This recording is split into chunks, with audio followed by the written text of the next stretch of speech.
সুপ্রিয় দর্শক মণ্ডলী, স্বাগত জানাচ্ছি ফ্রন্টলাইনে। দর্শক মণ্ডলী, আমাদের সঙ্গে রয়েছেন ডাক্তার সাখাওয়াত হোসেন সায়ন্ত, সাধারণ সম্পাদক G9। তারপরে আছেন সাইদ আবদুল্লাহ, সাংবাদিক ও মানবাধিকার কর্মী। স্বাগত আপনাকে জানাচ্ছি। ধন্যবাদ আপনাকে। সায়ন্ত, আজকের বিষয়টা অন্য। রাজনীতির ভাষা বদলে গেছে,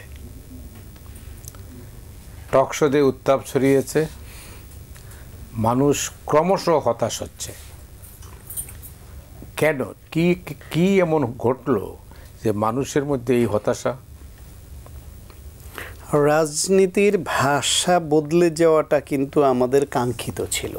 কাঙ্ক্ষিত, কিন্তু সমস্যা হলো এটা খুব নেগেটিভলি বদলে গেছে, যে কারণে আপনি বললেন যে মানুষ হতাশ হয়েছে। আমাদের চাওয়া ছিল রাজনীতির ভাষা বদলে যাক এবং মানুষ আনন্দিত হোক, প্রশংসা করুক। আচ্ছা, বাংলাদেশের রাজনীতির কালচার যেমন ছিল, এটা সাধারণ মানুষ, একটু শিক্ষিত সজ্জন ভদ্রলোক, এরা অনেকে পছন্দ করতো না।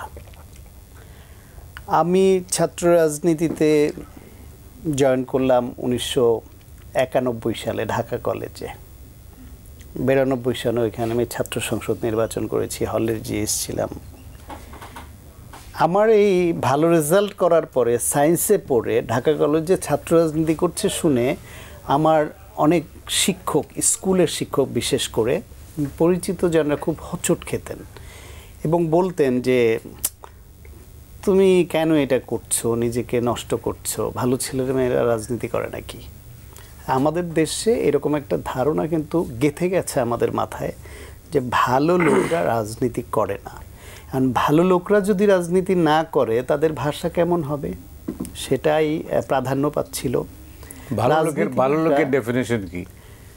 মানুষের কাছে বেশি গ্রহণযোগ্য, সজ্জন, মেধাবী, যারা অন্যকে অপদস্থ করে না, যারা দুর্নীতি করে টাকার মালিক হয় না, যারা নিজেরা দম্ভ দেখায় না, একটু সাধারণ সিম্পলিসিটিওয়ালা, যারা দেশ নিয়ে মানুষ নিয়ে ভাবে, শুধু আমি করে না, যারা আমরা নিয়ে চলে। আচ্ছা, তো যাই হোক, সেই বিবেচনায় যদিও ভালো খারাপটা আপেক্ষিক বিষয়, তবু আমাদের সমাজের প্রেক্ষাপটে এই গ্রহণযোগ্যতা আছে। সেখানে রাজনীতিবিদরা এমন সব বক্তৃতা দিতেন এবং এমন সব বাজে শব্দ উচ্চারণ করতেন, কথা বলতেন, যে বলে এক পর্যায়ে তিনি আবার যখন ধরা খেতেন অথবা একদম বিপরীত একটা কথা থাকে বলতে শোনা যেত, সংবাদ মাধ্যম বা ভার্চুয়াল মিডিয়া আসার পরে তো একদম সামনে সামনে হাজির হয়ে যেতে লাগলো যে উনি এটা বলছিলেন, এখন এটা বলছেন, বা এই কথা উনি বললেন কেন। তখন সেটাকে ডিফেন্ড করা হতো রাজনৈতিক বক্তব্য হিসেবে বা পলিটিক্যাল রেটরিক বলে।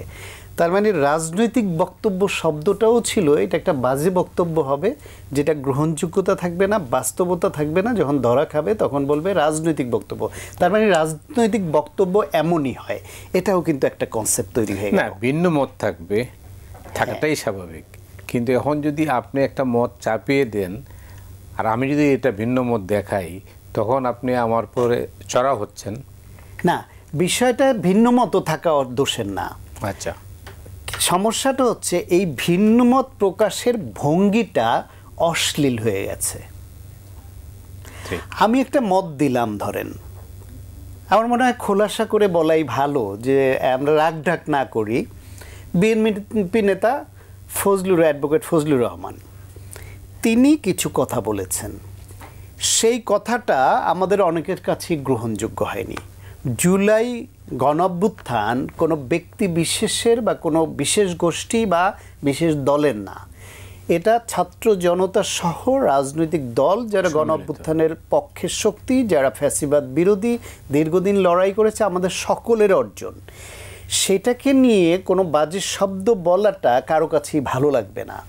তিনি কন্ট্রোল হারিয়ে হোক, যেভাবেই হোক বলেছেন, এটা অনাকাঙ্ক্ষিত, এবং এটা অনাকাঙ্ক্ষিত হয়েছে বলেই দল তার বিরুদ্ধে শোকজ দিয়েছে যে আপনি এটার জবাব দেন, কেন এটা বললেন, এটা নিয়ে বিতর্ক উঠেছে। যদি তার এটা দলের কাছে গ্রহণযোগ্য হতো তাহলে তো দলও তাকে শোকজ করতো। ফাইন, তিনি বলছেন দল তাকে শোকজ করেছে, তিনি জবাব দিবেন এবং গণতান্ত্রিক পদ্ধতিতে এটার মীমাংসা হবে। কিন্তু সেটার সঙ্গে সঙ্গে তার বাড়ির সামনে গিয়ে জড়ো হয়ে মব ক্রিয়েট করতে হবে, তাকে নিয়ে ট্রোল করে এমন সব বাজে ল্যাঙ্গুয়েজ, এমন সব শব্দ উচ্চারণ করা হচ্ছে যেই স্লোগানে যেই শব্দগুলা এই সেম ক্যাটাগরির লোকরাই তারেক রহমানকে নিয়ে এর আগে করেছে। এত বাজে শব্দ যেটা আপনি এখন তো একটা টেলিভিশনে প্রচার হচ্ছে কথা, ব্যক্তিগতভাবে আপনার সামনে আমি ওই শব্দ উচ্চারণ করতে পারবো না, বা সাইদ পারবে না, আই ডু বিলিভ আপনি পারবেন না। এই শব্দগুলা রাজনৈতিক কর্মীরা স্লোগান আকারে বলছে। তো স্লোগান তো বাংলাদেশের রাজনীতিতে সবসময় ছিল, সেই স্লোগান তো মানুষ আগ্রহ নিয়ে শুনতো। স্লোগান শুনে তো চটি বইয়ের মতো বা পর্ণ মুমির মতো লুকিয়ে তো স্লোগান দেখার বিষয় না, কিন্তু ওদের তো পর্ণ স্লোগান হয়ে যাচ্ছে। রাজনৈতিক দলগুলো এগুলোকে আবার পেট্রোনাইজ করছে, সেটার বিরুদ্ধে যদি আবার কিছু লিখি তাহলে সেটাকে আমাদের পর্যন্ত গালিগালাজ করছে যে আমরা এখন নিন্দা করছি, সুশীলগিরি করছি। কিন্তু মানুষ টকশো দেখে কিছু জানার জন্য, কিছু শেখার জন্য।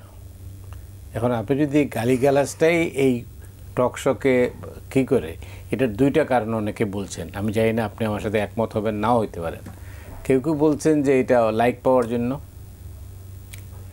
ভিউ ব্যবসা, ভিউ ব্যবসা। আর আরেকটা হচ্ছে এই যে যেটাকে টিআরপি বলা হয়, তো সেই টিআরপির জন্য। এই দুইটা কি এইটাই নাকি অন্য উদ্দেশ্য? এটা মাল্টিফ্যাক্টোরিয়াল। আচ্ছা। আপনি যে দুইটা বলছেন ডেফিনেটলি এটা একটা উদ্দেশ্য।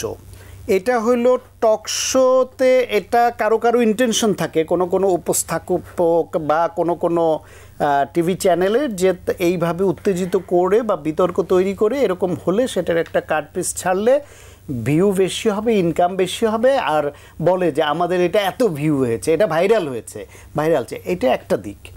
আর একটা দিক হচ্ছে যারা আসে তারা নিজেরাও প্রচার চায়, মনে করে যে সে এরকম একটা ঘটনা ঘটলে সেটা প্রচার হবে, তার পরিচিতি প্রচার এটা বাড়বে। আর একটা গ্রুপ আছে যারা ইউটিউবে করে, তারা মনে করে যে এইরকম বাজে ভাষায় আক্রমণ করতে পারলে, এটা করলে তাহলে তার ভিউ বাড়বে, ইনকাম বেশি হবে। এবং বিদেশে যারা ইউটিউবার তারা আবার আরও বেশি ক্ষেত্র বিশেষে লাগাবেন, সবাই না, কারো কারো ভাষা দেখলে মনে হয়, আমি তো কিছু হেডলাইন দেখার পরে কারোটা আমি ওইখান থেকে কিছু তথ্য নেওয়ার জন্য মাঝে মাঝে দেখি, যে যেটুকু আমি গ্রহণযোগ্য মনে করি ওই তথ্যপাত্রটাকে নিব, কারণ এদের অনেকের কথার মধ্যে কিন্তু অনেক ভালো তথ্য পাওয়া যায়। কিন্তু পুরাটা শুনতে গেলে আমাকে হয় হেডফোন লাগিয়ে শুনতে হয় অথবা দেখতে হয় আশেপাশে কেউ আছে কি না। এত স্ল্যাং ল্যাঙ্গুয়েজ, এত বাজে কথা, এত ব্যক্তি আক্রমণ, একজন আরেকজনের বিরুদ্ধে এমনভাবে লাগে যে তার মা, বোন, সংসার, অতীত, বর্তমান কিচ্ছু থাকে না, এবং তার মধ্যে কতটুকু সত্য আর কতটুকু মিথ্যা সেই বাছবিচার করার সুযোগও থাকে না। ফলে কালচার, এটার পেছনে এই যে রাজনৈতিক কালচার ধীরে ধীরে নষ্ট হওয়া, এই যে আমাদের শিক্ষা ব্যবস্থার মধ্যে নৈতিকতা উঠে গিয়ে, আমরা কালকেই একটা আলোচনা অনুষ্ঠানে আলাপ হচ্ছিল, তখন বলছিলাম যে ওখানে অনেক গুণীজনরাই ছিলেন, যে আমরা গত বহু বছর ধরে জিপিএ উৎপাদনে যতটা মনোযোগী হয়েছি, আমরা মানুষ উৎপাদনে ততটা মনোযোগী হইনি। ফলে ওই যে অমানুষ তৈরি হয়েছে, সেই অমানুষদের মধ্যে কেউ কেউ আবার এদেরকে লাইক কমেন্টস দিয়ে উৎসাহিত করে। আপনি দেখবেন একটা বাজে কথা বললে সেটা ভার্চুয়াল মিডিয়ায় যে পরিমাণ লাইক কমেন্ট পাল্টাপাল্টি চলে এবং সেটা একটা উৎসবে পরিণত হয়, এটা ভালো ভিডিওর, ভালো কথার ওটা খুব কমই পাবেন। রাইট, অনেক ধন্যবাদ। দেখি অপেক্ষাকৃত তরুণ কি বলেন, আপনার অভিজ্ঞতা কি সাইদ? ধন্যবাদ। আমাদের পরম শ্রদ্ধেয় মতি ভাই এবং শান্ত ভাই দুইজনে আমার খুব পছন্দের মানুষ, এবং একই সাথে বাংলা ভিশনে যারা দেখছেন সেই দর্শকবৃন্দকে। আলোচনাটা এমন একটা জায়গায় চলে এসেছে, একটা আমার মনে হচ্ছে যে জেনারেশনাল যে গ্যাপটা, যদি আমি ওই পার্টিকুলার জায়গাতে যদি কেন্দ্র করি, যেমন আমাদের এই জায়গায় একদম বাংলাদেশের সাংবাদিকতায় যারা একেবারে প্রতিমভাবে প্রতিষ্ঠিত হয়ে গেছেন, মতি ভাইদের একটা জেনারেশন, শান্ত ভাইদের একটা জেনারেশন, আর আমাদের এই যে এই একেবারেই তরুণদের একটা জেনারেশন, এই জায়গাতেই কিন্তু জেনারেশনাল গ্যাপ আছে। এবং একটা ট্রায়াঙ্গেল আমরা যদি ড্র করি, এইগুলার ভেতরে যেটা দরকার ছিল যে এক একটা ব্রিজ স্থাপন করা। অনেক জায়গায় যেটা হচ্ছে আমার কাছে মিউচুয়াল রেসপেক্টের যে জায়গাটা, এই জায়গাটা খুব সিরিয়াসলি ফল করেছে। এবং পলিটিক্যাল কালচার যেহেতু দীর্ঘদিন যাবৎ, আমার পার্সোনাল পারসেপশন, বিগত 10 থেকে 15 বছরে যেহেতু একটা নর্মাল পলিটিক্যাল পরিবেশটা ছিল না, নর্মাল পরিবেশটা থাকলে যেটা হয় যে যারা পলিটিক্যাল কমেন্টেটর আছেন, যারাই আছেন, প্রত্যেকে মিউচুয়ালি ইন্টারাক্ট করতে পারেন। কিন্তু এমন ঘটনা তো ঘটেছে যে শুধুমাত্র একটা দলের বাইরে যারা কথা বলতো তাদেরকে এমনভাবেই নিষ্পেষিত করা হতো যে তাদের ভয়েসটাকে অবরুদ্ধ করা হতো। এই নর্মাল ফ্লোটাকে বন্ধ করার কারণে তখন এমন কিছু মানুষ বিভিন্ন জায়গা থেকে দাঁড়িয়ে গিয়েছিল, মানে আমি কমেন্ট্রির ক্ষেত্রে বলছি, যে যাদের প্যাটার্নটাই ছিল যে প্রচলিত লাইনের বাইরে গিয়ে কাজ করা, এবং ওইটা করতে গিয়ে আবার তারা কি হাততালিও পেয়েছে। কিন্তু এই হাতে তালি পাওয়াটা যে সব সময়ের জন্য কনস্ট্যান্ট না, ওই জায়গা থেকেও যখন মাঝে মাঝে ব্যাক চলে আসতে হয়, এই পরিমিত বোধটা অনেকের ভেতরে মানে সিরিয়াসলি কলাপস করেছে। এটা কলাপস করার কারণে যেমন মেইন স্ট্রিম সাংবাদিকতার যে ভাষা, টকশোর যে ভাষা, রাজনীতির যে ভাষা, এইটা আবার অনেক ক্ষেত্রে পপুলিজমের জায়গাটা খুব সিরিয়াসলি এফেক্ট করছে হলো ফেসবুকের মনিটাইজেশন, ইউটিউবের মনিটাইজেশন। আমি মাঝে মাঝে ভাবি ওই যে শান্ত ভাই একটু টানছিলেন ওই জায়গাটা, যদি এমন হতো যে এই জায়গাগুলোর মনিটাইজেশন উঠে যেত, অনেক জায়গায় এই যে হঠাৎ করে কিছু একটা কথা বলে আলোড়ন তুলে ফেলতে হবে, এই জায়গাটা কমে যেত। দুইটা উদাহরণ বলি। এই গণ অভ্যুত্থান পরবর্তী সময়ে একটা টকশোতে গিয়ে আমি আমার আর একজন সহযোদ্ধা যারা এই গণ অভ্যুত্থানের সাথে একদম সরাসরি ছিলেন, খুব পরিচিত, আমি নাম বলছি না, আর একজন টকশো হোস্ট যিনি দীর্ঘদিন মানে নির্বাসিত জীবনযাপন করেছেন, বাংলাদেশে আবার এসেছেন, একজন নারী। তো উনি টকশো যখন চালাচ্ছেন, চালাতে চালাতে তো আমাদের ওই একজন সহযোদ্ধা হুট করে বলে উঠল, আপনাদের মতো সাংবাদিকরা তো সব নষ্ট করেছেন, আপনি কি করেছেন, কোনোদিন কোনো অবদান রেখেছেন, কোনো কিছু করছেন, আজকে আপনি আমাকে প্রশ্ন করছেন। তা আমি ওই জায়গায় মোটামুটি খুবই লজ্জা পেলাম ওই আলোচনায় সহ আলোচক হিসেবে থাকতে পেরে। তার কারণ হলো যে ছেলেটা তাকে চ্যালেঞ্জ করছে, ওই সাংবাদিকতা করতে গিয়ে ওই ভদ্র মহিলার বাংলাদেশ ছাড়তে হয়েছিল, সাংবাদিকতা করতে গিয়ে, কথা বলতে গিয়ে। আর যে কথা বলছে, আমি পরবর্তীতে বললাম যে তুমি যখন এই কথাটা বলছো, উনি যখন দেশ ছেড়েছে তুমি তখন ছাত্রলীগের স্লোগান দিতা, মানে তুমি তো একটা বালেগ মানুষ ছিলা, তখন বিচার বুদ্ধি সম্পন্ন মানুষ ছিল, 18 বছর তোমার বয়স পার হয়ে গেছে। সো তুমি এসে হুট করে এই যে জেনারেলাইজড মন্তব্য করে আর একজনকে একটু বাজায় দেখি, একটু অপদস্থ করে দেখি, মানে এই ক্ষণিকের তাড়নাটা আমার কাছে মনে হয়েছে খুব একটা যুক্তিসঙ্গত না। এইটা করতে গিয়ে আবার এখন দিনের শেষে এগুলো তো বিরাজনীতিকরণের দিকেই নিয়ে যাচ্ছে দেশ। অবশ্যই ইনস্ট্যান্ট হয়তো বা হাততালি পাওয়া যাবে, কারণ শান্ত ভাইয়ের একটা টাইম আমার মনে আছে, আমরা তখন অনেক ছোট ছিলাম, একটা ফাইট আমরা অনলাইনে দেখতাম, ওই যে সিপি গ্যাং, বিভিন্ন গ্যাং, মানে এই যখন ওই যে এই কালচারটা যখন ছিল, মানে জাস্ট ফেসবুকের অ্যাক্টিভিজমের জাস্ট আগের জায়গাটা, ওই ব্লগের অ্যাক্টিভিজমটা যখন চলতো খুব সিরিয়াস লেভেলে, ওই টাইমে প্রচন্ড কুৎসিত গালাগালির একটা কালচারটা গড়ে ওঠে। কিন্তু তারা কি ওই লেভেলটা টিকিয়ে রাখতে পেরেছে? তারা কিন্তু উধাও হয়ে গেছে। তার মানে হইল একটা সার্টেন কোয়ালিটি যদি না থাকে, শুধুমাত্র গালিগালাজ দিয়ে রাজনীতি হয়তো বা কিছুদিনের জন্য দাঁড়ানো যায়, কিন্তু ওইটা সাস্টেইনেবল হয় না। সাস্টেইনেবল হয় না তার আর একটা প্রমাণ হলো ইমরান সরকার। শাহবাগে যখন ওই যে একটা অর্কেস্ট্রেটেড একটা প্ল্যান দাঁড় করায় ফেললো, 1 বছরের জন্য মনে হইতো যে ওইটাই বাংলাদেশের একমাত্র চেতনা, ইমরান সরকারই বাংলাদেশের একমাত্র সরকার। কিন্তু আজকের দিন ইমরান সরকার কই? এই জন্য রাজনীতিটা যে মানে একটা টি-20 ম্যাচ না, এটা যে একটা টেস্ট ম্যাচ, এইটার ভেতরেও কিছু ব্যাকরণ আছে। এটা যদি প্রত্যেকেই মাথায় রাখি, তাহলে কিন্তু একটা আমাদের ভেতরে যে বোধ শক্তিটা আসে, মিউচুয়াল রেসপেক্টের জায়গা। আমি ব্যক্তিগতভাবে মনে করি যে আমার অনেক কিছু শেখার মতো আছে। আমি যদি আপনাকে রেসপেক্ট করি, আমি যদি ভাইকে রেসপেক্ট করি, আমি তো ছোট হয়ে যাচ্ছি না। ইয়েস, ফাইটও করতে হবে। কাদের সাথে? এখন যদি এমন হয় একজন স্বৈরাচারের দোসর, একদম প্রুভেন দোসর যারা ছিল, গণহত্যাকে যারা জাস্টিফাই করেছে, যারা বিগত দিনের মধু খেয়ে বেরিয়েছে, তারা এসে ভিন্ন রকম ট্র্যাক রেকর্ড রেখে যদি উল্টাপাল্টা কথাবার্তা বলে, আমরা অবশ্যই প্রোটেস্ট করব। কিন্তু যদি এমন হয় যে একজন রেসপেক্টেড মানুষ, ওনার সাথে আমার একটা মত মিলে নাই, বা আমার একটা ব্যাপার ওনার মিলে নাই, উনি আমাকে বলল যে এই ব্যাপারটা আমি একমত না, আমি মনে করি যে এই ব্যাপারটা আমরা যদি মিউচুয়াল রেসপেক্টের সাথে বলি যে শান্ত ভাই আপনি আপনার এই মতের সাথে একমত না, আমার মনে হয় যে একটা চমৎকার আলোচনা চলতে পারে। কিন্তু ব্যাপারটা যদি এমন হয় যে টক শো টেবিলটা মারামারির জায়গাতে চলে গেল, এতে করে কি দিন শেষে আমি অনেক কিছু গেইন করে ফেললাম কিনা, আমার কাছে মনে হয় এটা একটা রিয়ালাইজেশনের ব্যাপার। সো এই যে অদ্ভুত একটা জায়গা, এর পেছনে বর্তমানের পপুলিস্ট কথাবার্তা বলে হাততালি পাওয়ার যেমন একটা জায়গা আছে, যেটা বললে অনলাইনে ভাইরাল হওয়া যাবে, এবং ওইটার সাথে আবার মিডিয়া হাউস থেকে শুরু করে অন্যদের ইনকামের সম্পর্কটা আছে। ওই জায়গাটা তারা যদি মনে করে এটা একটা কন্টিনিউয়াস প্রসেস, যেমন একজন লয়ের সাথে জড়িত একজন যদি রেগুলার প্র্যাকটিস করেন না, উনি দেখলাম এমন উদ্ভট টাইপ কথাবার্তা বলছে, ওইটা বললে আমি জানি হাততালি পাওয়া যাবে। এবং অনেক মানুষ আছে ঠিক বলে চিল্লায় উঠবে, কিন্তু ওইটা বলে পরবর্তীতে আমি যখন ওনাকেই ধরেছি, আপনি যে এটা না জেনে বললেন, এই যে পঞ্চদশ সংশোধনের একটা মামলায় এটা যে রায়টা হয়ে গেছে, হওয়ার কারণে যে এই জিনিস চেঞ্জ আসছে, আপনি তো একজন লয়ার, আপনি না জেনেই একটা মন্তব্য করে বসলেন এবং এই যে একটা ফিয়ার মঙ্গারিং করে হাততালি পাচ্ছেন, এই কাজটাকে ঠিক করলেন। উনি দেখলেন যে ওই ব্যাপারটা সম্পর্ক ওয়াকিবহাল না, তার মানে না জেনে শুনে যে হাততালি পাওয়ার মতো একটা পপুলিজমের চর্চাটা আছে, এটাও কিন্তু এই যে এই ভাষাগত জায়গায় একটা বড় ধরনের ইম্প্যাক্ট ফেলে। অনেক ধন্যবাদ সায়ন্ত। এটা কি অবাধ স্বাধীনতার কুফল? অবাধ স্বাধীনতার কুফল কিনা জানি না, আর শুধু রাজনীতিবিদদের নিয়ে আমরা আলোচনা করছি, তো এটা শুধু রাজনীতি না, মানে আমাদের একটা কালচারাল অধপতন ঘটে গেছে, ধীরে ধীরে এটা ঘটে গেছে। আপনার ইয়াং জেনারেশন, এমনকি মধ্যবয়সীরও এখন দেখি কোনো আড্ডায় বসলে তাদের কথার মধ্যে স্ল্যাংটার ইউজটা অনেক বেড়ে গেছে। একে অপরের প্রতি যে মিউচুয়াল রেসপেক্টটা, সেই রেসপেক্টের জায়গাটা কেমন নড়বড়ে হয়ে গেছে। আগে খুব সিম্পল, আমরা যখন মহল্লার মুরব্বি দাঁড়িয়ে থাকতো, দুষ্টু পোলাপান তো সিগারেট খেত দাঁড়ায়া, মুরব্বীরা যাওয়ার সময় সিগারেটটা ফেলে দিত অথবা দৌড়ে হেঁটে অন্যদিকে চলে যেত। আর এখন তো পারলে অনেক জায়গায় উল্টা পারলে ধোঁয়াটা মুখের কাছে এনে ছাড়ে। আগে ছিল যে যত দুষ্ট ছেলেই হোক, নিজের মহল্লার মেয়েটাকে সে ডিস্টার্ব করবে না, কিংবা অন্য মহল্লার ছেলে সে তার মহল্লার একটা ছোট বোনকে ডিস্টার্ব করে যাবে, সেটা হতে দিবে না। বাসে উঠলে বা কোথাও গেলে মুরব্বি দাঁড়িয়ে থাকলে দেখলে উঠে দাঁড়িয়ে বা নারীদেরকে বসতে দেয়া হতো। এই কালচারটা কি এখন আমরা আগের মতো এরকম দেখতে পাই?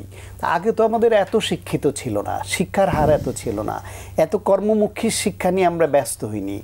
আমরা এখন মাদ্রাসার শিক্ষার সংখ্যাও কিন্তু বেড়েছে, অনেক আলেম তৈরি হয়েছে, কিন্তু এক্সট্রিম হয়েছে অনেকে। আবার যারা ধর্মবিমুখ শিক্ষা, যে স্বাধীনতা এক্সপ্রেস করা, এই স্বাধীনতা আগে এতখানি ছিল না। এখন অনেকেই তার বলার স্বাধীনতা, কথার স্বাধীনতা নিয়ে সে চাইলে ধর্ম না মানতে পারেন, কিন্তু কটাক্ষ না করলেই হইল, তা সেটাও তো বেড়েছে। আমরা এক্সট্রিম হয়েছি সব দিকে বেশি। রাজনীতিবিদদের মধ্যে দেখেন, আগে আমরা যখন ছাত্র রাজনীতি ছিলাম তখন দুই দলের মধ্যে বা একাধিক দলের মধ্যে একটু কথা কাটাকাটি মারামারির উপক্রম হলে একদম কড়া ইনস্ট্রাকশন থাকতো যে ইয়ারমেট বাহাস হবে, সিনিয়রের সঙ্গে করবে না, তাহলে বেয়াদবি হয়ে যাবে। এটাই 80-র দশকের কথা, 90 দশকেও তাই ছিল। সেটা কি এখন ভাবা যায়? বিএনপি মহাসচিবের মতো এইরকম সিনিয়র, এত বড় একটা পলিটিক্যাল পার্টির মহাসচিব এবং এত ভদ্র শিক্ষিত সজ্জন মানুষ, তাকে যখন চট্টগ্রামে অ্যাটাক করে তাকে শারীরিকভাবে হেনস্থা করা হলো, তার সেই জামা খোলা গেঞ্জি পরা সেই ছবিটা আপনার চোখে ভাসে না? একটা দলের মহাসচিবকে বা দলের প্রধানকে এইভাবে অপদস্থ করা মানে যে দল করবে ওই মহাসচিবের গায়ে লাগার কথা, ওই দলের সাধারণ সম্পাদকের গায়ে লাগার কথা, ওই দলের প্রধানের গায়ে লাগার কথা। যেই ছেলেগুলো তো ওনার গায়ে হাত তোলেনি, আমার গায়ে হাত তুলেছে, সে উপলব্ধি আমরা দেখেছি। আগে কি কখনো এটা ছিল? কোনো শীর্ষ পর্যায়ের কোনো নেতাকে ব্যক্তিগতভাবে এভাবে হেনস্থা করতে হবে, তাকে আক্রমণ করতে হবে এবং সেটা দলের পক্ষ থেকে সেটাকে আবার সাফাই গাওয়া হবে? কালচারটা উপর থেকে নিচ পর্যন্ত সব জায়গায় এরকম ধসে গেছে। শিক্ষা ব্যবস্থার মধ্যে কোথাও একটা গলদ ঢুকে গেছে, আমাদের পরিবারের মধ্যে কোথাও একটা গলদ ঢুকে গেছে, আমাদের প্রতিষ্ঠানের মধ্যে গলদ ঢুকে গেছে। আমরা সেই দিকে যথাযথ মনোযোগ দেইনি, এটা নিয়ে যথাযথ গবেষণা হয়নি, এ থেকে উত্তরণের পথ কী সেটাও অজানা। আমরা একটা ট্রানজিশনাল পিরিয়ডের মধ্যে পড়ে গেছি। আমরা পশ্চিমের সঙ্গে তাল মিলাতে গিয়ে শিক্ষা এবং মননে পশ্চিমের মতো হয়নি, কিন্তু তাদের কিছু কালচারকে আমরা অ্যাডপ্ট করতে চেয়েছি। তাতে করে হয়েছে কি, আমরা শিক্ষা এবং মননে তাদের ধারে কাছে না গিয়ে তাদের কিছু কালচারকে অ্যাডপ্ট করতে গিয়া আমরা একটু কেমন জানি একটা জাতিতে পরিণত হয়ে গেছি। আমাদের ছেলেমেয়েরা অনেকেই যেসব ভাষা বলে, এই শব্দ শুনলে তো আমরা লজ্জা পাই, কিন্তু এই শব্দটাকে তারা মনে কেউ ওয়েস্টার্নে তো এগুলো অহরহ ইউজ করে এই শব্দগুলো, এটা তো কোনো ব্যাপার না। আপনি যে তার এই শব্দটাকে আমদানি করলে আপনি ইউজ করে মজা নিচ্ছেন, কিন্তু আপনার যে সামাজিক অবস্থান সেটা কোথায়, আপনার রাজনৈতিক অবস্থান কোথায়, আপনার এখানে মনন গঠন কোথায়। ফলে সব নিয়ে একটা কেমন যেন একটা পরিস্থিতি তৈরি হয়ে গেছে মতি ভাই। এটা মানে আমরা পদে পদে এখন ফিল করি যে এই কালচারটা না আমাদের কালচার, না ওয়েস্টার্ন কালচার, না আমরা খুব সভ্যতা দেখাতে পারছি, না খুব অসভ্যতাও আবার সবাই করছে তাও না। এই ট্রানজিশনের পিরিয়ডটা একটা ডেঞ্জারাস পিরিয়ড। আমাদের জুনিয়ররা আগে সিনিয়রদের মুখের উপর কথা বলতো না, সত্যটা বলতো। সেই সত্যটা বলার মধ্যে একটা যুক্তি দিয়ে বলার একটা ভদ্রতা ছিল। আর এখন ধরে নেওয়া হয় যে যা খুশি তাই বলবে, এটা তার অধিকার, সে যা খুশি তাই করবে, এটা তার অধিকার, যেটা বলছেন এই অবাধ স্বাধীনতা। স্কুলে কোনো স্কুলে স্টুডেন্টকে শেখানো হয় যে সে তার মনে যা আসে সেটা সে বলতে পারবে, সে পছন্দ না করলে প্রতিবাদ করতে পারবে, এটা তার অধিকার। কিন্তু এর পাশাপাশি তাকে এটা শেখানো হয় না যে আমার এই দেশের কালচারে মুরব্বিকে মান্য করে কি ভাষায় বললে আমার কালচারের সঙ্গে ম্যাচ করে। এখন আমার সন্তানকে স্কুলে শিখিয়ে দিচ্ছে সে যা মনে আসে যা খুশি সেটা বলতে পারবে বাপের সঙ্গে বা যে কারো মুরব্বির সঙ্গে। আবার আমি আবার অভ্যস্ত হয়ে উঠি নাই ওই কালচারে। এখন কি আমার সন্তানকে একটু ধীরে সুস্থে এটার সঙ্গে ইউজড করা উচিত ছিল, নাকি আমাকে আমার সন্তানের মতো হয়ে যাওয়া উচিত, এটাও আমরা বুঝতে পারি না। এর থেকে বেরে আসার পথ কি? বের হয়ে আসার পথ হলো, প্রথম হলো শিক্ষাকে টান টান করে সোজা করতে হবে, আমার উপযোগী করতে হবে। আমি শুধু জিপি উৎপাদন করব, আমি শুধু না পড়ালেখা করিয়ে শুধু ডিগ্রি দিয়ে দিব, আমার ওই শিক্ষার মধ্যে ভ্যালুজ থাকবে না, ভ্যালুজ নষ্ট হয়ে যাব, ওই শিক্ষা কোনো শিক্ষা না, এটা দীর্ঘমেয়াদী। ওইখানে হাত দিতে হবে। শিক্ষার মধ্যে যদি হাত দেওয়া হয়, শিক্ষকের মধ্যে যদি হাত দেওয়া হয়, তার প্রভাব আস্তে আস্তে সোসাইটিতে পড়বে। আর রাজনীতিটাকে রাজনীতিবিদদের নিজেদের প্রয়োজনে, নিজেদের ইজ্জত আবরু রক্ষা করার প্রয়োজনেই তাদের রাশ টানতে হবে। যারা যা খুশি তাই বলে অন্যকে অপদস্থ করে আনন্দ পান, তাদেরকে এই বোধটা মাথায় আনতে হবে যে আজকে আমি আরেকজনকে যা খুশি তাই বলে আমোদ পাচ্ছি, কালকে আমাকে আরেকজন যা খুশি তাই বললে হাততালি দেওয়ার অনেক লোক তৈরি হবে। আজকে আমি আরেকজনের বাবাকে অপদস্থ করে তার সন্তানের মনে কষ্ট দিচ্ছি, সন্তানকে বিব্রত করছি, কালকে আমার কারণে আমার সন্তানও বিব্রত হবে, আমার স্ত্রী, আমার বাবা মা বিব্রত হবে। এই যে নিজেকে দিয়ে চিন্তা করাটা, এটা আমরা ভুলে গেছি মনে হয়। যে আমি আজকে অন্যের দিকে যেই তীরটা ছুটছি, সেই তীরটা একসময় আমার উপরও পড়তে পারে। SW লংফিলের কবিতা ইন্টারমিডিয়েটে আমরা পড়তাম না, SSCতে ছিল, যে অ্যারওয়ান দ্য সং। অ্যারওয়ান দ্য সংটা যখন কবিতাটা পড়ছি তখন এইভাবে উপলব্ধি করি নাই যে কবি একটা তীর ছুঁড়ে মারলো, শূন্যে মিলিয়ে গেল, তিনি দেখলেন না এটা কোথায় গেল। অনেক দিন পর হাঁটতে হাঁটতে দেখেন একটা ওক গাছে ওই তীরটা বিঁধে আছে। অর্থাৎ আমি যে তীরটা ছুঁড়ে মেরি, এটা কোথাও না কোথাও গিয়ে আঘাত করে, এটা এমনি এমনি চলে যায় না। আমি একটা গান গাইলেও, কবি গান গাইতেছিলেন, সেই গানটাও কোনো এক বন্ধুর কণ্ঠে অনেক দিন পর শুনলেন সেই গান। তার মানে আমরা ভালো কিছু ছুঁড়ে মারলে সেটাও থাকবে, এই গান থাকবে, ভালো কথা থাকবে। আমরা ক্রুয়েল হলে, সে ক্রুয়েলটি করলে, সেই ক্রুয়েলটিরও নজির কোথাও না কোথাও থেকে যাবে, কিছুই অনেক ধন্যবাদ। সাইদ আব্দুল্লাহ, যেটা আমি জিজ্ঞেস করেছিলাম যে অবাধ স্বাধীনতা কিনা, এটাও একটা কারণ হতে পারে, অনেকগুলো কারণ আছে, কিন্তু এই মূল্যবোধের কথা বলছেন, এই মূল্যবোধের এই মূল্যবোধ প্রতিষ্ঠা হইব কিভাবে? মূল্যবোধ ব্যাপারটা আসলে এমন যে এটা দেখা যায় না, ছোঁয়া যায় না, কিন্তু উপলব্ধি করা যায়। এই মূল্যবোধটা ওই যে শান্ত ভাই একটা জায়গা থেকেই বলছিল যে এটা একদিনেও কখনো করা সম্ভব না। একেবারে ছোট সময় থেকেই এটা যে শুধু স্কুলেই শেখানো ব্যাপারটা কিন্তু এইরকমও না। যেমন ওই যে ভাই একটা চমৎকার কথা বলছিল, আমিও শুনতে শুনতে আমিও বিমোহিত হচ্ছিলাম যে আসলেই তো আমরা এইভাবে চিন্তা করতাম, কিন্তু এখন ব্যাপারটা এইরকম হচ্ছে। মনে পড়ে আমাদের কিন্তু এটাই শেখানো হইতো যে রাস্তাতে যাওয়ার টাইমে কোনো মুরব্বি দেখলে একটা সালাম দিতে হবে। আমি চিনি চাই না চিনি এটা গুরুত্বপূর্ণ ব্যাপার না। যে গাড়িতে ওঠার পরে যদি একজন বয়স্ক মানুষ দাঁড়ায় থাকে তাকে বসতে বলতে হবে। ইন্দোনেশিয়ার স্কুলে সম্ভবত এই কালচারগুলো চালু করা হয়, যে জাপানে স্কুলগুলোতে এই প্র্যাকটিসগুলো আছে। এমনকি এমনও প্র্যাকটিস আছে যে প্যারেন্টসদেরকে কিভাবে রেসপেক্ট করতে হয় সেটাকেও ইনস্টিটিউশনালাইজ করে ওই বোধ শক্তিটা তাদের ভেতরে দিয়ে দেওয়া হচ্ছে। হোয়ারএজ আমাদের দেশের ভেতরে হঠাৎ করেই এই যে একটা ট্রানজিশন পিরিয়ডটা যেটা চলছে, এই জায়গার ভেতরে কে কত কুল হইতে পারে, কে কত স্যাভেজ হইতে পারে, এই দুটা শব্দ আমি জানি যে মিডিয়াতে এইভাবে বলাটা উচিত বা অনুচিত, সেই জায়গায় একটা বিতর্ক থাকতে পারে। আমি এই জন্যই শব্দটা এনেছি যাতে এইটার পর ভিত্তি করে আমি কথাটা বলতে পারি। একটা সময় আমার মনে আছে আমি শুনেছি বিটিভিতে নাকি কিছু শব্দের গাইডলাইন ছিল, কোন শব্দে কথা বলা যাবে, কোনগুলা ব্যবহার করা যাবে না, প্রমিত উচ্চারণ করতে হবে, অন্য কোনো উচ্চারণে যাওয়া যাবে না। কিন্তু এই যে আমি দুইটা শব্দ বললাম যে স্যাভেজ হয়ে গেছে, ব্যাপারটা খুবই কুল, কিন্তু এই জেনারেশনের কাছে এই কথাগুলো আবার খুবই অহরহ ব্যবহৃত হচ্ছে। কিন্তু এই ব্যাপারটা আবার কোথায় কার কাছে ব্যবহার করা যাবে, কার কাছে ব্যবহার করা যাবে না, এই সীমাবদ্ধতার জায়গাটা অনেক জায়গায় ধরে ধরে বলে দেওয়া হচ্ছে না। লেটসে একজন হঠাৎ করেই যদি এসে যে আমাদের বয়সী কেউ একজন বললো আপনি তো এটা খুবই কুল একটা কাজ করলেন, ঠিক আছে, এইটা এই জেনারেশনের সাথে যায়, কিন্তু তাকে কিন্তু আবার ওই বোধ শক্তিটাও দিয়ে দেওয়া দরকার। সে যদি এসে এই বাচ্চা বয়সী একজন আপনার মতো বয়সী কাউকে একজন বলল আপনি তো ব্যাপারটা খুবই কুল ভাবে হ্যান্ডেল করলেন, তখন মনে হয় যে না, ওই শব্দ যে ওনার সাথে ব্যবহার করা যাবে না, এই যে ম্যানুয়ালটা, এই ম্যানুয়ালটাও তাকে কিন্তু দিয়ে দেওয়াটা দরকার ছিল। কিন্তু যেটা হচ্ছে যে যুগের সাথে অনেক কিছুই আসছে, কিন্তু কোথায় কতটা ব্যবহার করা যাবে এই ব্যাপারটা বোঝানো হচ্ছে না। কারণ স্বাধীনতা এই শব্দটা অবশ্যই রিজনেবল রেস্ট্রিকশন সহ আসে, আইনের ক্ষেত্রে, ব্যক্তিগত জীবনে, প্রত্যেকটা জায়গাতেই। তা না হইলে একটা সিস্টেম কোনোদিন চলে। আমরা যদি মনে করি যে স্বাধীনতা আছে মানে যাচ্ছে তাই করা যায়, এই যে যাচ্ছে তাই করা যায় না। রাজনীতিটাও আমার মনে হয় যে একই রকম, কারণ রাজনীতি তো আর সমাজ থেকে বিচ্ছিন্ন কোনো কিছু না, সমাজেরই কয়েকটা এলিমেন্টের একটা। এই জায়গাতেও যখন দেখা যাবে যে হাসান মাহমুদ বা ওবায়দুল কাদের স্টাইলে মানুষ কথা বলাটাকে মনে করবে যে এটাই হলো রাজনীতি, তখন নিঃসন্দেহে মির্জা ফখরুল ইসলাম আলমগীরের মতো সজ্জন মানুষের ভাষাটাও অনেকে মনে করবে ও ইনারা দুর্বল কিনা। কিন্তু ওই ভদ্র কালচারের ভেতরেও যে একটা সৌম্য সজ্জনের ভাষা এবং ওই ভাষাটা যে অনেক শক্তিশালী হইতে পারে, জেনারেশনের পর জেনারেশন টিকে যাইতে পারে, এই বোধশক্তিটা অনেকের ভেতরে থাকে না। এই জন্যই আমেরিকার প্রেসিডেন্ট তো অনেক মানুষ আছে, হয়তোবা ডোনাল্ড ট্রাম্পের মতো পাগলাটে মানুষ এই লেভেলে না হইলেও এর মতো অনেক মানুষজন ছিল।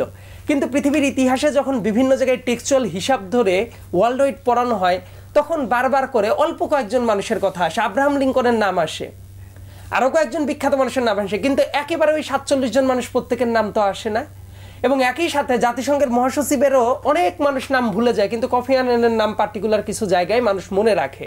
বাংলাদেশের রাজনীতিতেও এমন অনেক মানুষ ছিল যারা অনেক কারণেই হারিয়ে গেছে, হয়তোবা তাদের ইম্প্যাক্ট ছিল এলাকায়, কিন্তু আমার কাছে যেটা মনে হয় শেরে বাংলা একে ফজলুল হকের মতো মানুষ, তাদের কথা এখনও রেফারেন্স আকারে মানুষ কেন ব্যবহার করে, কারণ ওই সাবস্টেন্সের জায়গাটা ছিল।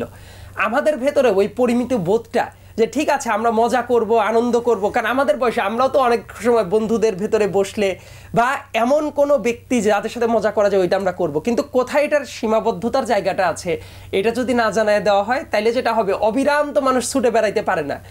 আমাদের সমস্যাটা কি হয়েছে যে আমরা এমন একটা ভূমির পর অবিরাম ছুটে চলার চেষ্টা করছি, কিন্তু এটা লাস্ট মাথায় যে একটা খাড়া ঢাল আছে এবং নিচে অন্ধকার টানেল আছে, সেই ব্যাপারটা আমরা ভুলে যাই।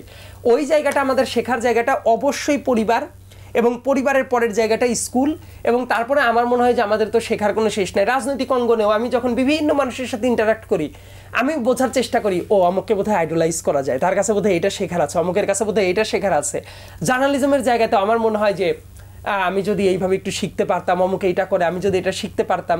কিন্তু আর একটা ধারাও আছে, কেউ কেউ উস্কানি দিয়ে যে না এই জায়গাটা এরকম থাকা যাবে না, সংস্কারের আলাপ, যেটা সংস্কারের ভেতরেও যে পরিমিত বোধটা আছে এটা আমরা ভুলে যাই। আমরা অনেক ক্ষেত্রে মনে করি সংস্কারের কোনো শেষ নাই, নতুন যা আসে তাই ভালো।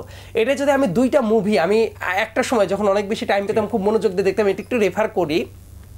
61 নম্বর গড়পার লেন নামের একটা মুভি আছে। এই যে সোসাইটি বিভিন্ন ট্রান্সফরমেশন হয়ে যাচ্ছে, এই ট্রান্সফরমেশনটা এত চমৎকারভাবে দেখানো হয়েছে, কিন্তু একটা পর্যায়ে গিয়ে মানুষ যখন নীতি, নৈতিকতা, মানবিকতা সবাই অনেক আধুনিক হয়ে যাওয়ার চেষ্টা করে, ওই মুভির লাস্টের দিকে একটা পর্যায়ে রিয়ালাইজেশন আসে সবারই যে না রে, বোধহয় যা চলছে এর ভিতরে একটা পরিমিতি বোধ দরকার ছিল, বোধহয় অতীতের ওই আদর্শগুলো আমাদের দরকার ছিল।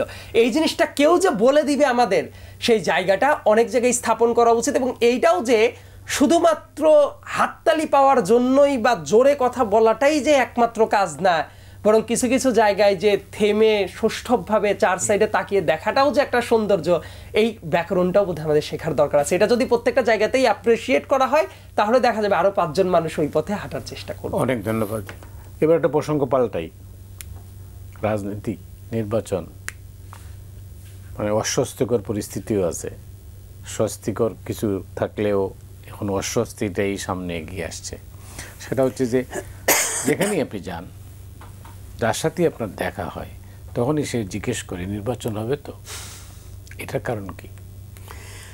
কারণ বাংলাদেশে তো যে কোনো সময় যে কিছু ঘটে যেতে পারে, এইটা বাংলাদেশ এরকম একটা আনপ্রেডিক্টেবল দেশ ফ্রম দ্য ভেরি বিগিনিং, যে কারণে একটা অনিশ্চয়তা সবার মধ্যে কাজ করে। তারপর হচ্ছে একটা ইনক্লুসিভ ইলেকশন হতে হলে রাজনৈতিক দলগুলোর মধ্যে অন্তত বড় মাপের একটু জনসমর্থন মোটামুটি আছে, এরকম সব দলগুলো না গেলে আওয়ামী লীগ তো পলাতক এবং মাঠ ছাড়া নিষিদ্ধ। বাকি যারা আছে এদের মধ্যে যদি প্রথম যে কয়টাকে একটু কাউন্টেবল ধরা, এরকম 3, 4, 5টা দলের মধ্যে যদি এক বা একাধিক না যায়, তখন তো সেটা ইনক্লুসিভ ইলেকশন নিয়ে একটা প্রশ্নবিদ্ধ অবস্থা তৈরি হবে। সেই ক্ষেত্রে জামায়াত ইসলাম এবং এনসিপির মতো, মানে বিএনপি তো আনপ্যারালাল অনেক বড় দল, নো ডাউট। বাংলাদেশে দল ছিল 2টা, বিএনপি এবং আওয়ামী লীগ, তার মধ্যে আওয়ামী লীগ নাই হয়ে গেছে। এখন বিএনপি হচ্ছে আনপ্যারালাল বড় দল। তার নিচের স্তরে আগে ধরা হতো জাতীয় পার্টি এবং জামায়াত ইসলামকে। জাতীয় পার্টি আওয়ামী লীগের সঙ্গে দীর্ঘদিন দোসর থেকে মন্ত্রী হয়ে, তার সরকারের এমপি হয়ে তারা প্রশ্নবিদ্ধ হয়ে পড়েছে এবং তাদের কার্যক্রম প্রায় নাই বললে চলে। ফলে এখন আলোচনার মধ্যে আছে বিএনপির পরে জামায়াত ইসলাম এবং এনসিপি। এনসিপির নেতারা প্রকাশ্যে ঘোষণা দিচ্ছেন যে ইলেকশন হবে না ফেব্রুয়ারিতে, এবং এই গণপরিষদ আগে হতে হবে। তারপরে আবার জামায়াত ইসলাম বলছে পিআর পদ্ধতিতে নির্বাচন হতে হবে, এবং দুটাই, নিম্নকক্ষ উচ্চকক্ষ দুটোই। আবার এই যে মানে সনদ যেটা হবে সেটা আগেই তার আইনি ভিত্তি কী হবে এবং ইমপ্লিমেন্টেশন আগেই হতে হবে, সেটা নিয়ে এদের অবস্থান আছে জামায়াত এবং এনসিপির। ফলে 3-4টা দলের আলোচনায় প্রথম সারি যারা, তার মধ্যে একাধিক 2টা দল 3টা দল, এরা যদি বলে নির্বাচন হবে না বা এটা না হলে নির্বাচন হবে না, যাব না, তখন মানুষের মধ্যে ওই অনিশ্চয়তাটা আরও বাড়ে। পাশাপাশি বাংলাদেশের রাজনীতি নিয়ে ইন্টারন্যাশনাল, রিজিওনাল অ্যান্ড লোকাল 3 গ্রুপের খেলোয়াড়ের নানান রকমের খেলা চলে। সেই খেলার অংশ হিসেবে পতিত ফ্যাসিবাদের জন্য বাংলাদেশে নির্বাচন না হলে ভালো হয়। যদি নির্বাচন না হয় তাহলে পতিত ফ্যাসিবাদ গোষ্ঠী সময় পায়, এখানে বিশৃঙ্খলা হলে তারা তার মধ্যে আস্তে আস্তে আবার দল গুছিয়ে উঠতে পারে। বিদেশি তাদের পক্ষের যে শক্তিগুলো আছে তারা প্রেশার ক্রিয়েট করতে পারে, এবং এক সময় বাংলাদেশে এই বিশৃঙ্খলার সুযোগে বিভিন্ন সময় এরকম নজির আছে ক্ষমতা অরাজনৈতিক শক্তির হাতে পুরোপুরি চলে যাওয়া। এখনও অরাজনৈতিক শক্তি দেশ চালাচ্ছে, কিন্তু এইটা মানে ইনস্টিটিউশনালাইজ হওয়া, অরাজনৈতিক শক্তিটা হাতে চলে যাওয়া এইভাবে।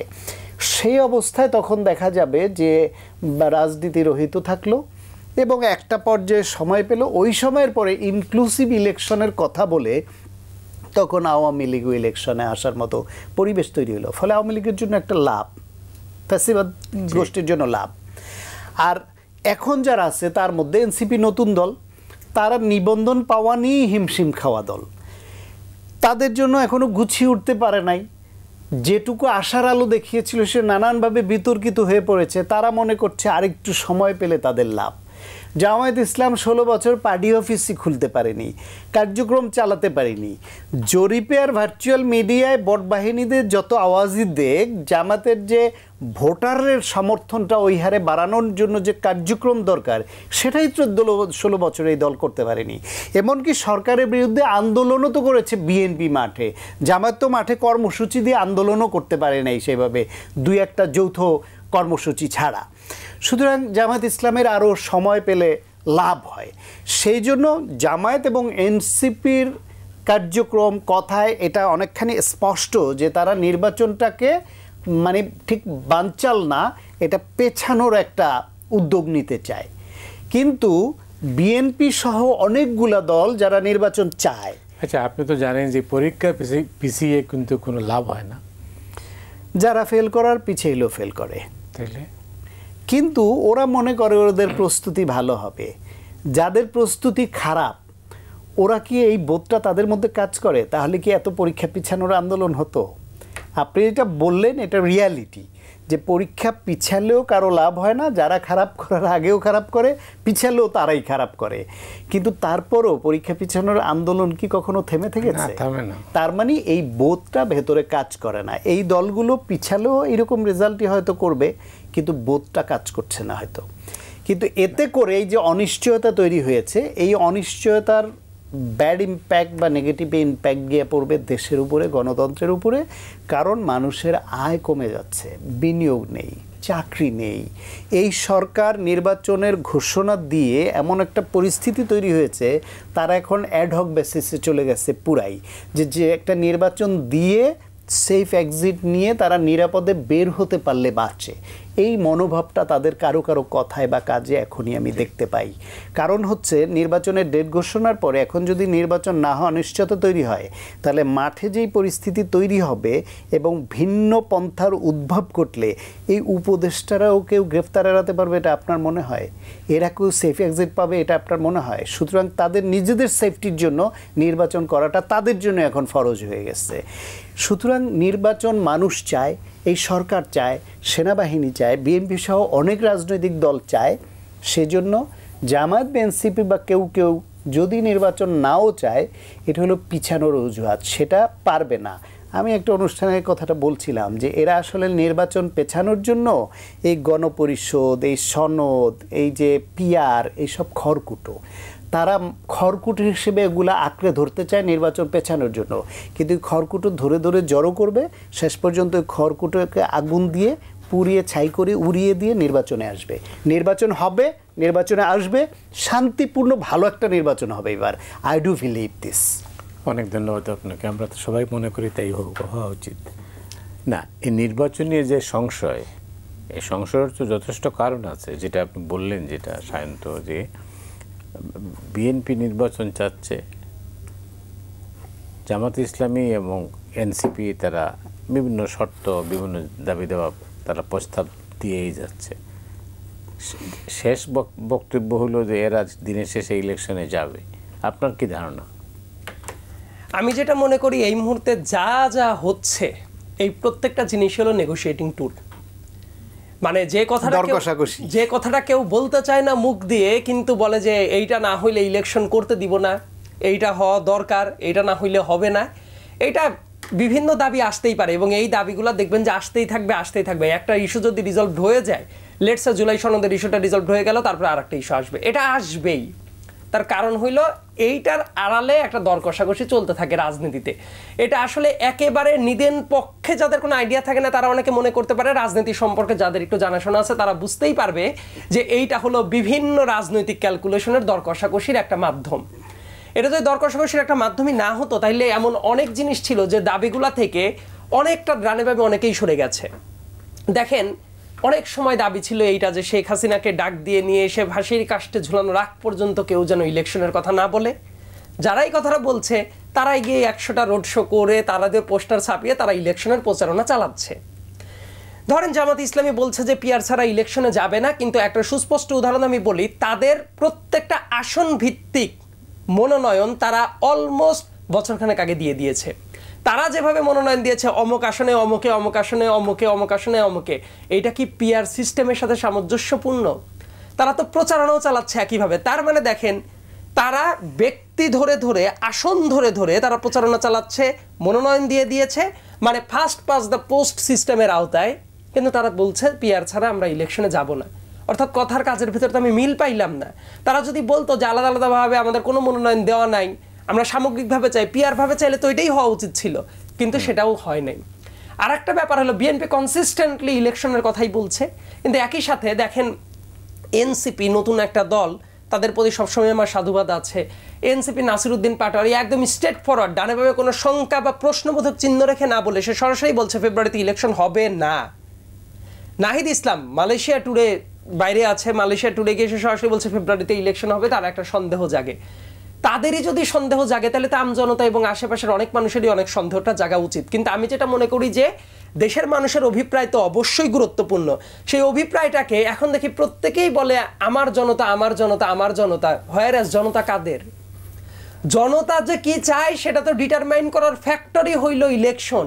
সেটা না করে প্রত্যেকেই মুখস্থ বলবে যে আমার জনতা, আমার জনতা। ধরেন একদিন রাস্তায় কয়েক শত মানুষ জড়ো করা হলো, সেই মানুষটা কোন প্রক্রিয়ায় আসছে? বাংলাদেশের মানুষ এমন যে হঠাৎ করে কারণ বাজারের এই মোড়ে গিয়ে 5 জন মানুষ যদি আকাশের দিকে এক নাগারে হাত তুলে তাকায় থাকে, দেখা যায় ওইটা দেখে আরো 50 জন মানুষ থাকবে, আরে কি কারণে তাকাইলো? সো আমি যদি মনে করি যে আমি হাত তুলে তাকাইছি, এরা যে দাঁড়াইছে এরা সব আমার সমর্থক, এই জিনিসটা তো ভুল, একটা ডিলিউশন। এবং এই কারণে দেশের জনগণের অভিপ্রায়টা পৃথিবীর বুকে এমন নজির বোধহয় খুব কম যে জায়গায় একটা অটোক্রেটিক রেজিম থেকে ডেমোক্রেটিক রেজিমের দিকে ট্রান্সফরমেশন সবাই চায়, কিন্তু ইলেকশন চায় না। মানে এই দুইটা ব্যাপার যে কোনো অবস্থাতেই সামঞ্জস্যপূর্ণ না, এটা তো বোঝানো উচিত। আমরা অটোক্রেটিক রেজিম থেকে ডেমোক্রেটিক পলিসির দিকে যাচ্ছি, অর্থাৎ এর পলিসি ট্রানজেকশনে হওয়া উচিত ইলেকশন। আর একটা ব্যাপার আমি বলি, ইলেকশনটা মূলত জনগণের অভিপ্রায় তো আছেই, এবং একই সাথে কয়েকটা জিনিস বাংলাদেশের মতো দেশের ক্ষেত্রে অতীত ইতিহাস যদি ঘাঁটি কয়েকটা ব্যাপার ডিটারমাইন করে। ল অ্যান্ড অর্ডার সিচুয়েশনের জন্য যেহেতু আর্মিকে ডিপ্লয় করা আছে with magistracy power, that means তারা একটা ফ্যাক্টর। কারণ তা না হলে ল অ্যান্ড অর্ডার সিচুয়েশনটা কোনো অবস্থাতে ঠিক থাকবে না। যদি কেউ এইটা বলে তারা মিথ্যা কথা বলে জেনে শুনে। কেউ বলুক যে আর্মি ছাড়াও দেশের ল অ্যান্ড অর্ডার সিচুয়েশন ঠিক আছে, আর্মির কোনো মাতামাতির দরকার নাই, আর্মি চলে যাক ব্যারাকে, এই কথাটা তো কেউই বলছে না। তার মানে আর্মি ল অ্যান্ড অর্ডার সিচুয়েশনের জন্য একটা ফ্যাক্টর।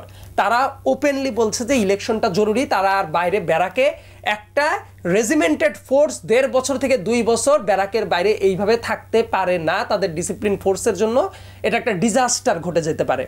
আর একটা ব্যাপার হলো ব্যবসায়ী গ্রুপ। ব্যবসায়ী গ্রুপদের মাঝে মাঝে কালেকটিভ বয়ান হয়তো এখনো পুরোপুরি আসে না, কিন্তু বিভিন্ন জায়গায় বিচ্ছিন্নভাবে তাদের যে কথাবার্তা যদি আমরা ঠিকমতো ফলো করি, তারাও এটা বলে যে দেশে ইলেকশনটা দরকার, কারণ একটা কন্টিনিউয়াস প্রসেস দরকার। লেটসে সেই প্রসেসটা কি হবে, ডানে যাবে নাকি বামে যাবে, XYZ হবে, সেটা আলাদা আলাপ।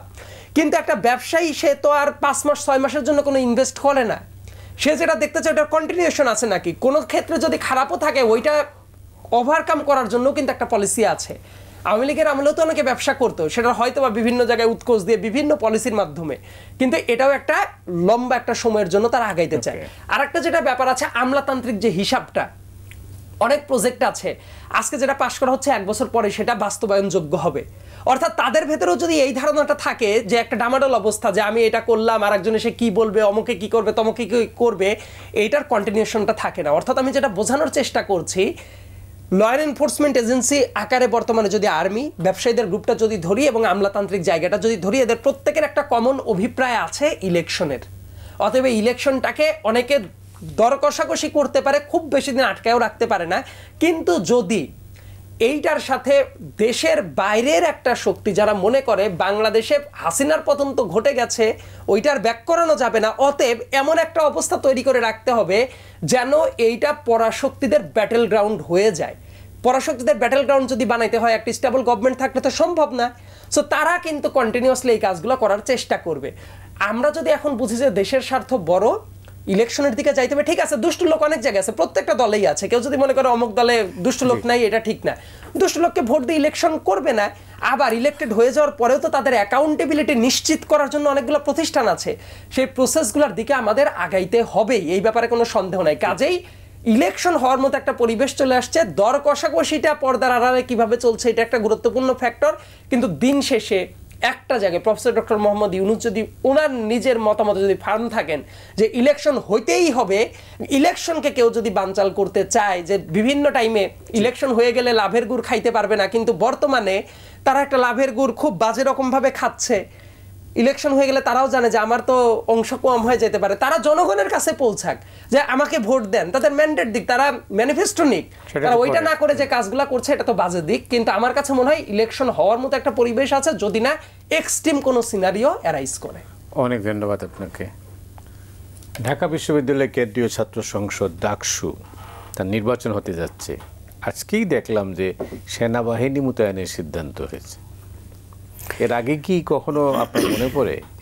ঢাকা বিশ্ববিদ্যালয় এমন একটা বিশ্ববিদ্যালয় ছিল, ওই বিশ্ববিদ্যালয়ে পুলিশ যাওয়াটাকেও অপমানজনক মনে করা হতো। যে বিশ্ববিদ্যালয়ে ছাত্রদের নিরাপত্তা ছাত্ররা দিবে, ছাত্রদের শৃঙ্খলা ছাত্ররাই বিধান করবে। আর বিশ্ববিদ্যালয় প্রশাসন আছে কেন? সেইখানে পুলিশ যাওয়াটাই যেখানে অপমানজনক মনে করা হতো, সেখানে পুলিশ তো যাবেই স্ট্রাইকিং ফোর্স হিসেবে 7টা গেটের চারপাশে স্ট্রাইকিং ফোর্স হিসেবে সেনাবাহিনী থাকবে। সেনাবাহিনী দিয়ে ছাত্র সংসদ নির্বাচনে এক অভিনব এক কায়দা। তার মানে হচ্ছে গিয়ে বিশ্ববিদ্যালয়ে নির্বাচনের পরিবেশ তৈরি হয়নি। তাহলে 1 বছর যে এত বাগাড়ম্বর করলো আমাদের এই উচ্চশিক্ষিত সরকার, তাদের এই বাগাড়ম্বরের রেজাল্টটা কি আসলো দেখেন। মানে যেখানে যেখানে তাদের কিছু করবার সুযোগ ছিল এবং দরকার ছিল, মোটেই সেটা তাদের প্রায়োরিটি পায় নাই। শিক্ষা নিয়ে কোনো কীভাবে যা যা হজবরল অবস্থা চলছে সেটাকে থেকে উত্তরের পথকে এই বিষয় নিয়ে কোনো কাজ হয় নাই। ছাত্র রাজনীতির নামে বাংলাদেশের যে রাজনীতি চলছে এটা কোনোভাবেই কোনো সুস্থ লোক গ্রহণ করে না। সেই অবস্থা থেকে এই ফ্যাসিবাদের পতনের পরে নতুন ধারার কী ধরনের ছাত্র রাজনীতি আমরা চাই সেটা নিয়ে ছাত্র সংগঠনগুলোর সঙ্গে শিক্ষা প্রতিষ্ঠানের যে পরিচালকরা কিংবা রাজনৈতিক দল কিংবা সরকার, তাদের সঙ্গে কোনো ডায়ালগই তো হলো না, কোনো বিধিমালাই তো হলো না যে এই প্রক্রিয়ায়। আপনি তো জানেন যে ডাকসুতে রাজনীতি হবে, কিন্তু হলগুলো তো হতে পারবে না।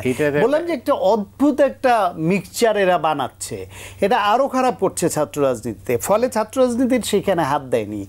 নির্বাচন নিয়ে যা তা একটা অবস্থা আরও উৎকণ্ঠা তৈরি হয়েছে। আপনারা এখানে দেখেন এই যে স্বাস্থ্য খাত নিয়ে, আমি যেহেতু স্বাস্থ্য খাতের লোক সেই জন্য বলি চিকিৎসক বলে, স্বাস্থ্য খাতে নিয়ে যে উন্নয়ন করবার অনেক সুযোগ ছিল। এই যে ওষুধ কি জেনেরিক নেমে লিখবে না ট্রেড নেমে লিখবে, না ডাক্তারদের অপদস্থ করে কথা বলা যায়, কিন্তু এইটা নিয়ে কার্যকর কোনো পদক্ষেপ কি 1 বছরে নিল? এই যে আমার দেশের ডাক্তার এবং রোগীর সঙ্গে যে দূরত্ব তৈরি হয়েছে, যে মানে একজন মানুষ অসুস্থ হলে যারা স্রষ্টায় বিশ্বাস করে তাদের কাছে স্রষ্টার পরেই হলো একজন ডাক্তার সবচেয়ে ভরসার জায়গা, আর যিনি স্রষ্টায় বিশ্বাস করেন না তার কাছে ডাক্তারই হচ্ছে একমাত্র ভরসার জায়গা। সেই ডাক্তার আর রোগীর তো হবে বন্ধুত্ব, তাদের তো এরকম একে অপরের সঙ্গে যে বৈরিতা দূরত্ব এটা থাকার কথা না। সেটা কেন চলছে ফাইন্ড আউট করার চেষ্টা করেছে 1 বছরের মধ্যে তারা দূর করার। আমার দেশের রোগী কেন বিদেশমুখী, কেন বিদেশ চলে যায়? আমার সরকার কেন কিছু হলেই বিদেশ থেকে ডাক্তারে না বাহবা কুড়াতে চান, অথবা আমার রোগীকে বিদেশ পাঠাতে চান যে ঠিক আছে এখন ইন্ডিয়া সমস্যা, আমার রোগীরা চায়না যাবে? কেন বলতে পারলো না যে আমার রোগীকে এই দেশে চিকিৎসা করাতে হবে এবং আমি যাব না? সেইটা হইল না। পেশাজীবীদের আন্দোলন হতে পারে, এই যে সাংবাদিক, শিক্ষক, চিকিৎসক সহ বিভিন্ন যে পেশাজীবী আছে, এদের রাজনীতির নামে যা চলছে এইটা কি এরা এক বিন্দু ঠিক করার চেষ্টা করেছে? খালি একটা সংস্কারের নামে ওই একটা ভবনে আলোচনা, সব দলকে ডাকা, টেলিভিশনে লাইভ প্রচার করা, টক শোতে আমাদেরকে ব্যস্ত রাখা, রাজনৈতিক শক্তিকে ব্যস্ত রাখা, মিডিয়াকে ব্যস্ত রাখা, সমস্ত কিছু কেন্দ্রীভূত করেছে ওইখানে, কাজের কাজ কিছু করে। অনেক ধন্যবাদ। শেষ করতে হবে, 30 সেকেন্ড আছে, 30 সেকেন্ডের উপরে না। 2টা জিনিস, ডাকসু ইলেকশন হইতেই হবে এবং আমি চাই যে একটা শান্তিপূর্ণ ডাকসু ইলেকশন হোক। আমি যখন স্টুডেন্ট ছিলাম ডাকসু ইলেকশনে আমাকেও ভোট দিতে দেওয়া হয় নাই, কারণ আমি যেহেতু সিলমারা ব্যক্তি ছিলাম, যে আর যাই হোক ছাত্রলীগের বিরোধী অংশ ছিলাম, ভোট দিতে দেওয়া হয় নাই। শিক্ষকরাই যেহেতু কারচুপি করতো, আমি চাই যত সংখ্যাই থাক দিন শেষে ভোটটা হোক, এবং ভোটটা হওয়ার পরে যাতে এটা নির্দিষ্ট সময়সীমা থাকে, প্রত্যেক বছর যাতে ডাকসু ইলেকশনটা নিয়ম করেই হয় সেই প্রত্যাশাটা থাকে। অনেক ধন্যবাদ সাইদ আব্দুল্লাহ, সায়ন্ত আপনাকেও অনেক ধন্যবাদ। দর্শক পর্যন্তই আপনার সবাই ভালো থাকুন।